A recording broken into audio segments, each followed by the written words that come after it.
যায়। কিয়ামতের ময়দানে ওই বিভীষিকাময় সময়ে মুসিবতের কালে মানুষগুলো পাগল হয়ে বিশ্বনবীকে খুঁজতে আরম্ভ করবে। সবাই মিলে বিশ্বনবীর কাছে যেয়ে বলবে, ইয়া রাহমাতাল লিল আলামিন।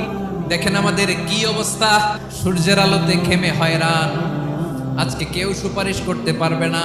সব নবীরা অপারগতা স্বীকার করেছে, তারা বলেছে আপনি ছাড়া কেউ নাকি আল্লাহর সামনে দাঁড়াতে পারবেন না, আপনি একটু সুপারিশ করেন। বিশ্বনবী বলবেন, আসো আসো, আজকের দিনে আমি ছাড়া আল্লাহর সামনে কেউ দাঁড়াতে পারবে না। বিশ্বনবী মাকামে মাহমুদে যে আল্লাহু আকবার বলে সিজদায় লুটিয়ে পড়বেন। বিশ্বনবী এমন ভাবে অজর দ্বারায় সিজদায় লুটিয়ে পড়ে কাঁদবেন, রব্বুল আলামিনের রহমতের দরিয়ায় জোশ লেগে যাবে। রব্বুল আলামিন এই দৃশ্য থেকে সহ্য করতে পারবেন না। রব্বুল আলামিন বলবেন, ইয়া মুহাম্মদ ইরফা রাসাক, ও নবী আপনি মাথা তোলেন, যা চাবেন তাই দেব।